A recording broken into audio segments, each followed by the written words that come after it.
आज हम अपना चैप्टर नंबर 1 स्टार्ट कर रहे हैं क्लास 10th की। ये क्लास 10th की सीरीज़ होगी जो चैप्टर वाइज होगी। इसमें हम बोर्ड के पॉइंट ऑफ व्यू से देखेंगे जो भी इम्पोर्टेंट क्वेश्चंस होंगे, यहाँ से जो भी इम्पोर्टेंट पॉइंट्स होंगे हम उन सभी को डिस्कस करेंगे।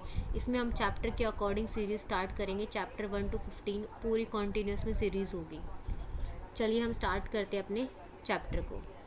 देखो, सबसे पहला जो हमारा चैप्टर वो केमिकल रिएक्शंस पे है। केमिकल रिएक्शंस होती क्या है और ये किस प्रकार करवाई जाती हैं और इनके लिए क्या क्या चीज़ें इंपॉर्टेंट होती हैं, हम उसके बारे में देखेंगे।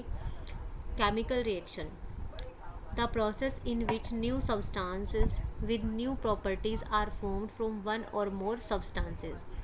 इसका मतलब क्या हुआ कि जो भी प्रोसेस है जिसमें नया सब्सटेंस बनेगा या नई प्रॉपर्टी का बनेगा, एक या एक से ज़्यादा सब्सटेंसेस से मिलके बनेगा, तो उसको कह लेंगे हम केमिकल रिएक्शन। जिस प्रोसेस में एक या एक से ज़्यादा नया सब्सटेंस बनता है, नई प्रॉपर्टीज़ बनती है, वो एक या एक से ज़्यादा सब्सटेंस हो सकते हैं, वो एक भी हो सकता है और एक से ज़्यादा सब्सटेंस भी हो सकता है। तो केमिकल रिएक्शन के लिए हमारे पास में क्या क्या इंपॉर्टेंट होगी, हमारे पास में रिएक्टेंट्स होने चाहिए। Reactants, the substance which take part in chemical reaction, जो जिनकी वजह से केमिकल रिएक्शन होती है उन्हें हम रिएक्टेंट्स कहते हैं, और ये हमेशा लेफ़्ट साइड में नोट डाउन करते हैं हम। Products, the substance which are formed in a chemical reaction, जब दो या दो से ज़्यादा जब रिएक्टेंट्स हैं वो क्या करेंगे, मिलेंगे, कंबाइंड होंगे या डिकम्पोज होंगे और उनसे जो नया सब्सटेंस बनेगा वो क्या कहलाएगा, प्रोडक्ट बनाएगा। रिएक्टेंट एक भी हो सकता है, एक से ज़्यादा भी हो सकता है। प्रोडक्ट भी एक भी हो सकता है या एक से ज़्यादा भी हो सकता है। तो लेफ़्ट साइड में हम किसको डिनोट करेंगे, रिएक्टेंट को, और राइट साइड में हम किसको करेंगे, प्रोडक्ट को। जब इन दोनों के रिएक्टेंट जो हैं आपस में प्रोसेस करेंगे, रिएक्शन करेंगे, तो जो प्रोडक्ट बनेगा इस पूरी प्रोसेस को हम कहेंगे केमिकल रिएक्शन। हमें याद रखना है हमारा प्रोडक्ट एक भी हो सकता है, एक से ज़्यादा भी हो सकता है। जब ये रिएक्टेंट आपस में जुड़ेंगे या टूटेंगे, उससे जो भी प्रोडक्ट फॉर्म होगा, जो ये पूरी प्रोसेस होगी जुड़ने या टूटने की, इस पूरी प्रोसेस को हम क्या बोलेंगे, chemical reaction. Means break down या फॉर्मेशन, इनको बोला जाएगा केमिकल रिएक्शन। नेक्स्ट है एग्जाम्पल्स, डाइजेशन इन फूड। अब हमारी बॉडी के अंदर जो फूड का डाइजेशन होता है तो वो भी क्या है, केमिकल रिएक्शन है, क्योंकि हम जो खाना खाते हैं तो वो बड़ा बड़ा टुकड़ा छोटे छोटे टुकड़ों में क्या करते हैं, उसको च्यू करते हैं, तो ब्रेक डाउन होता है। कॉम्प्लेक्स सब्सटेंस, सिंपल सब्सटेंस में ब्रेक डाउन होगा तो वो क्या होगा, डाइजेशन इन फूड। उसमें केमिकल्स, एंजाइम्स, ये सारे मिक्स होंगे तो हमारे शरीर के अंदर भी क्या हो रहा है, केमिकल रिएक्शंस हो रही है, और किसमें, डाइजेशन इन फूड में हो रही है। रेस्पिरेशन, हम सांस लेते हैं, एक्सचेंज ऑफ गैसेज होता रहता है, कार्बन डाइऑक्साइड और ऑक्सीजन, इन दोनों का एक्सचेंज होता रहता है, तो रेस्पिरेशन भी क्या है, एक केमिकल रिएक्शन है। हीट भी रिलीज़ होती है इसमें। फॉर्मेशन ऑफ कर्ड, दही का जमना, हम उसमें क्या, कुछ भी हमने उसमें एसिड डाला यानी खट्टा डाला तो क्या करेगा, एक नया प्रोडक्ट हमने दूध के अंदर अगर हमने थोड़ा सा खट्टी चीज़ डाल दी तो वो क्या करेगी, वो कर्ड बना देगी। तो मतलब क्या हुआ कि दूध से क्या बन गया, दही बन गया। प्रोडक्ट क्या हो गया हमारा, रिएक्टेंट, दो चीज़ों ने क्या किया, रिएक्टेंट किया, रिएक्शन किया, और हमें एक नया प्रोडक्ट जिसकी नई प्रॉपर्टी थी वो फॉर्म हो गया। जैसे दूध है, दूध क्या था, हमारा बेसिक था, और कर्ड क्या है, हमारा एसिडिक है, तो इसकी प्रॉपर्टी भी क्या हो गई, चेंज हो गई। इसकी फिजिकल प्रॉपर्टी, केमिकल प्रॉपर्टी, दोनों इसकी चेंज हो गई। तो ये भी किसका एग्जाम्पल हो गया, हमारा केमिकल रिएक्शन का। नेक्स्ट है बर्निंग ऑफ मैग्नीशियम रिबन।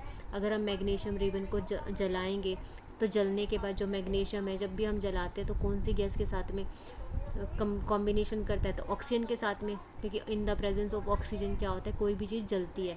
अगर हम माचिस की तीली को जलाते हैं, मैच स्टिक को जलाते हैं, तो वो भी किसके फॉर्मेशन में, in the formation of oxygen, उसी की वजह से क्या होती है, वो जलती है। तो ऐसे ही मैग्नीशियम रिबन भी क्या होगा, ऑक्सीजन के साथ में रिएक्ट करेगा तो क्या बना देगा, मैग्नीशियम ऑक्साइड बना देगा। तो ये भी क्या हो जाएगा, नई प्रॉपर्टी बना दी उसने।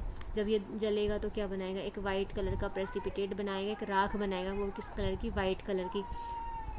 पहले क्या था, हमारे पास में रिबन था और अब क्या बन गई, राख बन गई। मतलब उसकी प्रॉपर्टी क्या हो गई, चेंज हो गई। तो ये भी कौन सा रिएक्शन हो गया हमारा, केमिकल रिएक्शन। उसके बाद रस्टिंग ऑफ आयरन, जैसे आपके पास में साइकिल होगी, साइकिल के ऊपर धीरे धीरे जंग लगना शुरू हो जाता है जब वो इन द प्रेजेंस ऑक्सीजन या वाटर इनके साथ में रिएक्शन करती है, तो क्या होता है, उसका कलर जो है चेंज होना शुरू हो जाता है। तो इसका मतलब क्या हो, उसकी प्रॉपर्टी भी चेंज हो गई, मतलब जो आयरन था वो धीरे धीरे क्या हो गया, उसके ऊपर एक लेयर, ऑक्साइड लेयर जो है वो चढ़ने लग गई, एक ऑक्साइड लेयर जो है उसके ऊपर आने लग गई, तो उसको क्या बोला जाएगा, रस्टिंग ऑफ आयरन। तो ये सारे किसके एग्जाम्पल्स है जो हमारी एनसीईआरटी में गिवन है, ये सारे एग्जाम्पल है हमारे केमिकल रिएक्शंस के। तो केमिकल रिएक्शन में क्या होता है, कोई नया प्रोडक्ट बनता है, एक या एक से ज़्यादा, इसको बोला जाएगा केमिकल रिएक्शंस। और ये सारे हमारे केमिकल रिएक्शंस के एनसीईआरटी के गिवन एग्जाम्पल्स हैं जो हमारे काफ़ी इंपॉर्टेंट है। और इन्हीं जो हमारा एग्ज़ाम होता है, बोर्ड एग्ज़ाम होता है, वो हमारा एनसीईआरटी से ही आता है, उससे बाहर एनसीईआरटी से बाहर कुछ नहीं आता। अगर हम एनसीईआरटी से गो थ्रू हो जाएं, उसके हर एक एनसीईआरटी की लाइन को रीड करें, तो हमारा एग्ज़ाम जो है वो हम अच्छे मार्क्स जो है उससे सिक्योर कर सकते हैं।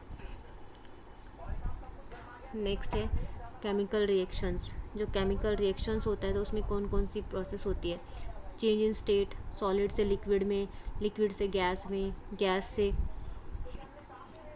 सॉलिड में चेंज हो सकता है, चेंज इन कलर, कलर में चेंज हो सकता है, चेंज इन टेम्परेचर, टेम्परेचर में चेंज हो सकता है, इवोल्यूशन ऑफ गैस, जब हम किसी चीज़ को जलाते हैं तो कोई ना कोई गैस भी जो है उसमें से निकल सकती है। तो ये सारे क्या है, जब केमिकल रिएक्शन होते हैं तो ये चारों प्रोसेस है ये आ सकती है। ये केमिकल रिएक्शन जब होगी तो ये चारों जो है, चेंज इन स्टेट भी हो सकता है, चेंज इन कलर भी हो सकता है, चेंज इन टेम्परेचर भी, इवोल्यूशन ऑफ गैस भी हो सकता है। अब है केमिकल इक्वेशन। केमिकल इक्वेशन क्या होगी, जो केमिकल इक्वेशन है उसके अंदर हम सिंबल, एलिमेंट्स के सिंबल या उसके फॉर्मूला को रखते हैं, जो रिएक्टेंट और प्रोडक्ट में हम बनाते हैं, तो उसको क्या बोला जाएगा, केमिकल इक्वेशन। जैसे मैग्नीशियम और ऑक्सीजन, मैग्नीशियम को हम पूरा ना लिख के हम क्या लिखेंगे, उसको Mg हम सिंबल यूज़ करेंगे। ऑक्सीजन है, ऑक्सीजन को पूरा ना लिख के हम क्या लिखेंगे, O2। तो हम इस तरह से दोनों को रिएक्शन कराएंगे तो क्या बनेगा, MgO। तो क्या बन जाएगा, मैग्नीशियम ऑक्साइड। तो केमिकल इक्वेशन वही होगी कि जो हमें वर्ड में मैग्नीशियम और ऑक्सीजन को हमें वर्ड में लिखना पड़ेगा, और वो जो इक्वेशन है वो हमारी लेंदी हो जाएगी, तो हम वर्ड में ना लिखकर उनको किसकी फॉर्म में लिखेंगे, सिंबल की फॉर्म में, फॉर्मूला की फॉर्म में, रिएक्टेंट और प्रोडक्ट को, ताकि हमारी इक्वेशन क्या हो जाए, छोटी हो जाए और हमें लिखने में उसको डिफ़िकल्टी ना हो। तो ये कहलाएंगे हमारी केमिकल इक्वेशंस। इसके बाद भी कुछ इसकी नेसेसरी कंडीशंस होती है, जैसे हम किसी चीज़ को हीट करते हैं, ज़्यादा देर तक हीट करना, उसका टेम्परेचर अलग अलग होता है, तो टेम्परेचर भी उसके साथ में इन्वॉल्व हो सकता है, प्रेशर भी हो सकता है, कैटलिस्ट भी हम डाल सकते हैं। कैटलिस्ट का क्या काम होता है, कोई भी रिएक्शन है उसको फास्ट कराना। जैसे मान लो लकड़ी है, लकड़ी को हमें जलाना है, लकड़ी अगर गीली है तो हम क्या करते हैं, उसमें कैरोसिन ऑयल डाल देते हैं। तो कैरोसिन ऑयल क्या कर रहे हैं, जो मिट्टी का तेल है वो क्या कर रहे हैं, कैटलिस्ट का काम कर रहा है कि जो प्रोसेस बहुत धीरे धीरे हो रही है उसको हम क्या करा रहे हैं, जल्दी करा रहे हैं। जैसे एग्जांपल हम ये भी ले सकते हैं, अगर हमें छोले भटूरे बनाने हैं, हमें भटूरे बनाने हैं, हमें रात भर उसके बैटर को या काफ़ी देर तक हमें रखना पड़ेगा, तो हम क्या कर सकते हैं, हम तुरंत बनाते हैं तो क्या करेंगे, इनो डाल के रख सकते हैं, इनो डाल सकते हैं, यानी कि बेकिंग सोडा डाल सकते हैं। तो उससे क्या होगा, हमारी रिएक्शन क्या हो जाएगी, तुरंत हो जाएगी। जैसे हम इडली बनाते हैं, हमें रात भर उस बैटर को रखना पड़ेगा, तो हम क्या कर सकते हैं, हम अगर इनो डालते हैं, बेकिंग सोडा डालते हैं, तो उससे क्या होगा, हम तुरंत इडली बना सकते हैं। तो ये क्या करते हैं, कैटलिस्ट का काम करते हैं। किसी भी रिएक्शन को तेज़ कराने का, स्लो रिएक्शन को फास्ट कराने का जो काम करता है वो कौन करता है, कैटलिस्ट करता है। तो ये इसकी जो 3 कंडीशंस है, टेम्परेचर भी हो सकता है, प्रेशर भी हो सकता है और कैटलिस्ट भी हो सकता है।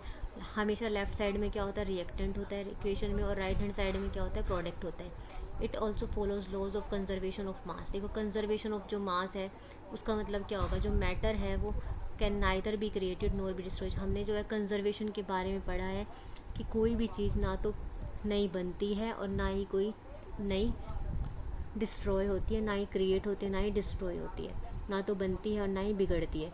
जो भी चीज़ होगी वो सारी क्या होगी, यहीं पर होगी, और वो एक फॉर्म से दूसरी फॉर्म में ट्रांसफ़र होती रहती है। जैसे हम एग्जांपल ले लेते हैं, इलेक्ट्रिसिटी है, सबसे पहले हम इलेक्ट्रिसिटी का एग्जांपल ले लेते हैं। हमने देखा है कि पानी से इलेक्ट्रिसिटी बनती है, ठीक है। इलेक्ट्रिसिटी हमारे हाउस में आई, पहले पानी था, पानी से क्या बनी, इलेक्ट्रिसिटी बनी। इलेक्ट्रिसिटी जब हमारे हाउस में आई तो उसने हमें क्या दिया, लाइट दी। अगर हम लाइट को ऑन करते हैं तो उसमें से क्या निकलती है, हीट निकलती है, गर्म गर्म होती है। तो लाइट किस में बदल गई, हीट में बदल गई। फिर उसके बाद जो हीट है वो क्या होगी, इवेपोरेट होनी शुरू होगी। गर्म चीज़ होगी तो वो धीरे धीरे भाप बन के ऊपर भी उठेगी। भाप बन के ऊपर जाएगी तो क्या बन जाएगा, जब ठंडी होगी तो क्या बन जाएगी, बारिश होकर वो दोबारा नीचे आ जाएगी। तो हमारी जो इलेक्ट्रिसिटी कहाँ से बनी थी, पानी से बनी थी। आखिरी में जो हीट हुई वो दोबारा क्या हुई, पानी की फॉर्म में तो गई ऊपर, वेपर्स की फॉर्म में गई, वेपर से क्या आ गया, दोबारा वो पानी नीचे आ गया। तो मतलब जहाँ से स्टार्ट हुआ था, पानी से स्टार्ट हुआ था, हमारा पानी से वापस आ गए। हमने वाटर साइकिल वाली प्रोसेस भी हम छोटी क्लासेस में पढ़ चुके हैं। तो इसका मतलब यही है कंजर्वेशन का, कि कोई भी चीज़ है वो नई कहीं से नहीं बनती, वो यहीं पर है, सिर्फ वो क्या करती है, अपनी ट्रांसफॉर्मेशन करती है। तो इसी तरह जो केमिकल रिक्वेशन भी है वो भी क्या करेगी, ट्रांसफॉर्मेशन पढ़ेगी। इसका मतलब क्या होगा, अगर लेफ्ट हैंड साइड में हाइड्रोजन 2 है तो राइट हैंड साइड में भी कितने होंगे, 2 ही होंगे। अगर वाटर का फॉर्मूला H2O है तो कहीं पर भी हम लिखेंगे उसका फॉर्मूला H2O ही होगा। ऐसा नहीं होगा कहीं पर HO लिख देंगे, नहीं। तो मतलब mass neither be created nor be destroyed, it remains same. इसका मतलब ये होगा कि अगर एक फॉर्मूला जहाँ पर लिखा गया है तो वो वही रहेगा, वो कभी चेंज नहीं होगा। तो ये था हमारा केमिकल इक्वेशंस तक। अब आगे जो हम इसका कंटिन्यू करेंगे, हम नेक्स्ट क्लास में हम छोटी छोटी सीरीज़ रखेंगे 10 to 15 मिनट्स की, ताकि हमें जो है हमारा टॉपिक जो है हम बोरिंग भी ना हो, और जल्दी जल्दी से हम छोटी छोटी वीडियोस करके उसको देख भी सकें। लेंदी वीडियोस को देखने में थोड़ा सा हमें लगता है, थोड़ा लेज़ी फील होता है कि हम इतनी लंबी वीडियो हो गई, कौन देखेगा। तो इसलिए हम छोटे छोटा कवर अप करके करेंगे, और हमारी इस सीरीज़ में पूरे जो लास्ट चैप्टर तक हम करेंगे। हम अपने NCERT को फोकस करते हुए एग्ज़ाम के पॉइंट ऑफ व्यू से चलेंगे। चलो अब नेक्स्ट क्लास में मिलते हैं।